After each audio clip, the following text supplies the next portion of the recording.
This is a street sign, but it's out in the middle of the woods here in Menominee County. Camp No-See-Um is the name of this camp.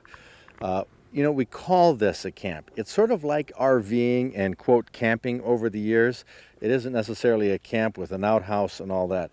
This is actually a brand new cabin, and we're going to take a look inside there. But the interesting thing, while you're right out here, is the shape of that like a barn. I guess that's a hip roof style or something like that. That has a specific function of providing a lot more room inside. But this camp is on 400 acres of land up here in Menominee County, where the owner of this has made food plots here and there, and you can see these. This will be developed into a food plot. Over here is a field with some hay.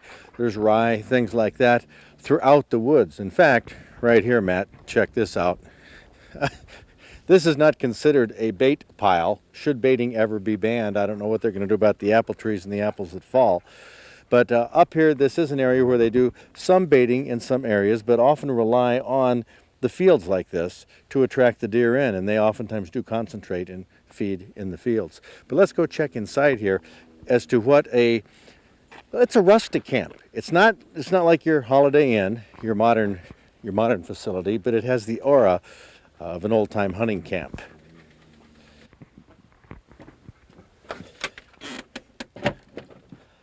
Well, this is the cabin, and has the characteristic of a cabin in that the downstairs here is pretty much open. A stairwell goes up here, knotty pine on the walls, which, I don't know, if you're an outdoor type person, that's cool.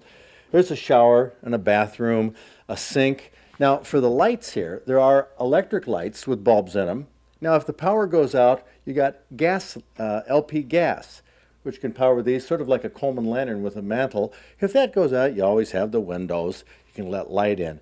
But there's a refrigerator here. Of course, deer on the wall. Check this one out, Matt. Whoa, that's a big bruiser. Came from Menominee County up here. Some nice deer racks. And for cooking, this is sort of rustic. There's a gas stove, LP gas. Of course, that's good to cook on, but what if you run out of gas? Check this out. This is an old wood-burning gas stove. Actually put wood in there, stoke it up, and you can cook. What is that, an Enterprise? Never heard of it. Sort of an antique. Anyway, let's check out the upstairs, which is the bunkhouse. Bottom floor is the living quarters. The top floor is the sleeping quarters. Bunkhouse, again, all knotty pine on the walls. Now, I told you about the hip roof style outside that looks like a barn. Well, the advantage here is that the walls and the roof are at a steep angle, which provides a lot more room up here on the second story. And they've economized on this space. They have 6 bunk beds. Well, 3 bunk beds, 6 bunks here. But this style of bunk bed is kind of interesting. It's a single bed on the top, double bed on the bottom, angles on the side there to fit into the wall. Very economical. Provides plenty of sleeping. We got 6 beds there, 1 bed here. This is the evening. Wake up in the morning, sun is coming up. Maybe from the moonlight you could spot some deer moving along the edge of the field. This is Camp No-See-Um up in Menominee County, 400 acres. Quite a modern deer camp.